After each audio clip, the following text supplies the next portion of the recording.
Avez-vous déjà vu un volcan en éruption menacer une ville entière? Un arbre qui refuse de se faire déraciner? Une faille terrestre très profonde et longue de plusieurs kilomètres? Ou encore un cercueil qui refuse de se laisser transporter? Si vous ne croyez pas aux phénomènes paranormaux, suivez-nous. On vous emmène en Afrique, le continent le plus mystérieux du monde. Voici des choses mystérieuses filmées par caméra en Afrique. Dans un village en Afrique, les habitants ont décidé de déraciner un arbre qui était selon eux connu pour être le nid et refuge des sorciers. Alors pour conjurer le sort, ils se sont emparés d'un énorme tracteur afin de démolir celui qui représentait la menace numéro 1 du village. Mais ce qui va se produire est juste hallucinant. Alors que le tracteur essayait de déraciner le tronc depuis le sol, l'arbre qui penchait se remettait aussitôt à sa place, comme happé par le sol. Les travailleurs ont essayé de déraciner l'arbre à plusieurs reprises, mais celui-ci refusait de se laisser arracher, comme si une force paranormale s'exerçait sur lui et remettait le tronc à sa place, un peu comme un aimant. La scène est tout simplement surréaliste, et pourtant elle est bien vraie. Si vous pensez qu'il s'agit d'un trucage, je vous assure que ce n'est pas le cas, puisque l'on voit des personnes marcher près de l'arbre. Depuis 2016 et jusqu'à aujourd'hui, le Maroc est frappé par une vague de mystérieux sons qui suscitent les spéculations les plus folles et les plus insolites. En effet, le pays a été témoin d'une vague de bruits non identifiés à ce jour, un phénomène qui a été signalé dans d'autres pays dans le monde, comme aux États-Unis, au Royaume-Uni, en Europe centrale, en Asie et même en France.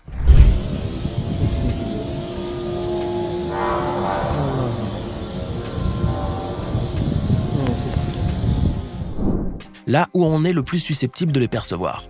Ces sons sont décrits comme une longue et douloureuse plainte sortie de la gueule d'un animal ou de la bouche énorme d'un géant, semblable au son des baleines. Ces sons n'ont jamais été mis en doute, puisque plusieurs témoignages accompagnés de vidéos ont confirmé la véracité du phénomène resté à ce jour énigmatique. Personne n'est capable de déterminer leur provenance, s'ils viennent du ciel ou des entrailles de la terre. Selon certaines hypothèses, ces bruits seraient liés à des micro-tremblements de terre pas assez puissants pour être ressentis par l'homme, mais assez forts pour être perceptibles par l'oreille. Néanmoins, ce phénomène est déjà connu des scientifiques qui savent que des centaines de microséismes se produisent tous les jours dans un silence absolu. La NASA fait quant à elle référence aux émissions électromagnétiques naturelles émises par la Terre. La troisième hypothèse laisserait croire à des chutes de météorites capables de générer ces bruits, mais cette hypothèse n'explique pas la durée des bruits qui s'étend sur de longues minutes, voire des heures entières. Mais l'hypothèse la plus inquiétante serait qu'il s'agisse du son des trompettes évoquées dans les livres sacrés et qui annoncerait une imminente et proche fin du monde. Dans un désert en Algérie, loin de toute civilisation, toute route ou autre signe de vie, se trouve une rangée de dizaines de mystérieux cercles sur le sable.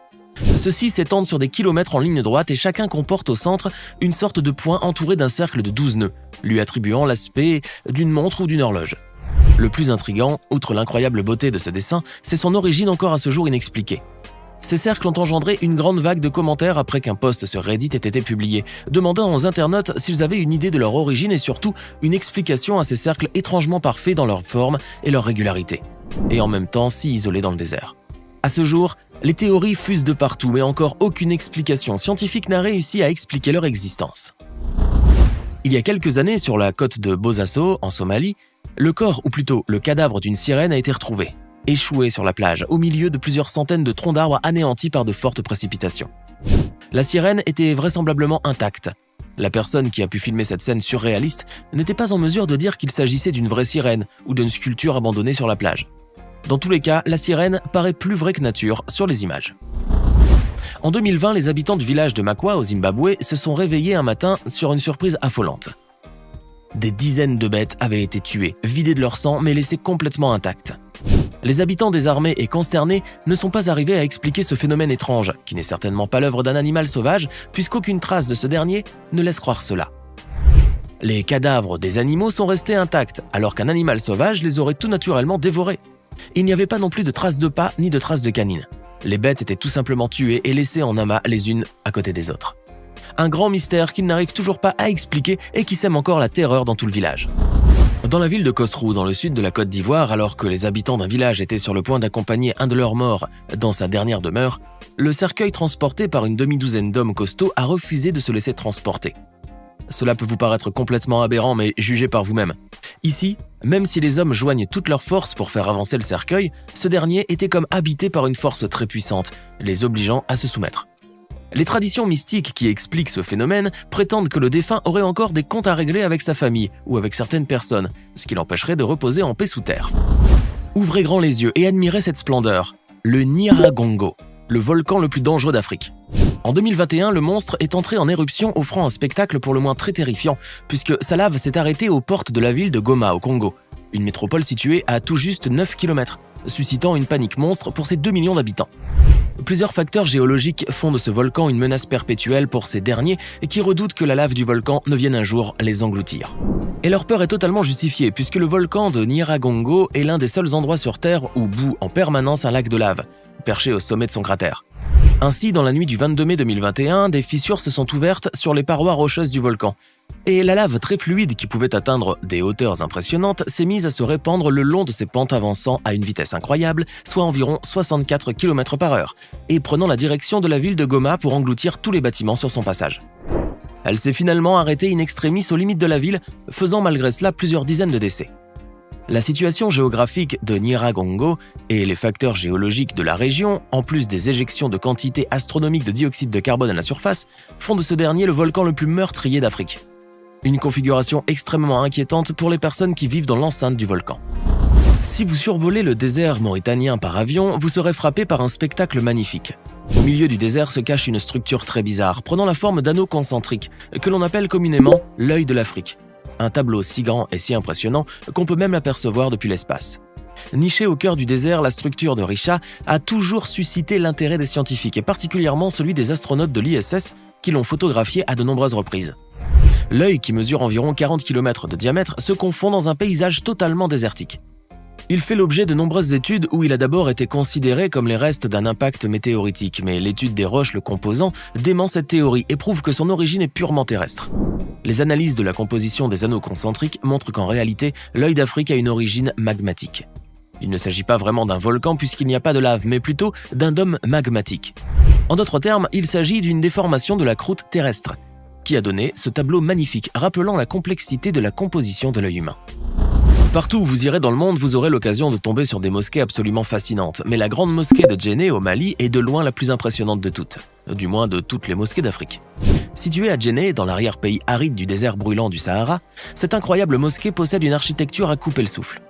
Aujourd'hui protégée par l'UNESCO, la mosquée de Djenné a été officiellement datée en 1907, plusieurs années après sa construction, pour devenir le symbole de l'Afrique subsaharienne.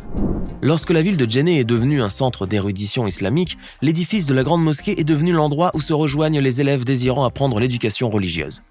Sa structure fascinante et édifiante frappe immédiatement l'imagination.